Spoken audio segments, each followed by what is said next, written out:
जुलै मंथमध्ये होणार आहेत सर्वात मोठे 5 बदल, ज्यामध्ये पहिलं आहे, जर तुम्हाला तत्काळ तिकीट काढायचं असेल तर तुम्हाला आधार कार्ड लिंक करणं हे गरजेचं राहणार आहे.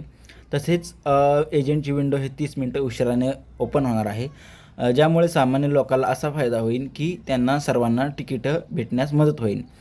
अगोदर काय व्हायचं की एजंटची आणि सामान्य माणसाची विंडो 11 वाजता ओपन व्हायची, त्यामुळे सामान्य माणसाला तिकीट भेटत नव्हती. त्यामुळे आता एजंटला 11:30 वाजता त्यांची विंडो ओपन होणार आहे.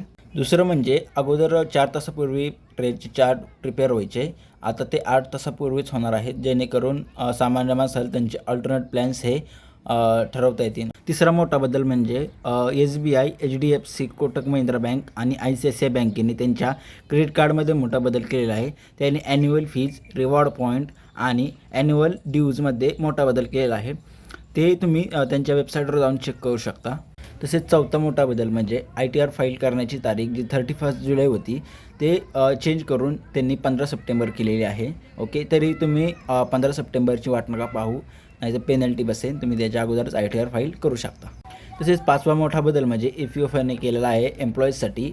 आता ॲटो सेटलमेंटची लिमिट वाढवून 5 लाख रुपये केलेली आहे, जेणेकरून एम्प्लॉईजला फास्टली त्यांचे पैसे मिळतील. अशा प्रकारे हे 5 मोठे बदल आहेत जुलैमध्ये 15 तारखेपासून होणार आहेत. अशाच व्हिडिओसाठी आपल्या यूट्यूब चॅनलला सबस्क्राईब करा आणि इन्स्टा पेजला फॉलो करा.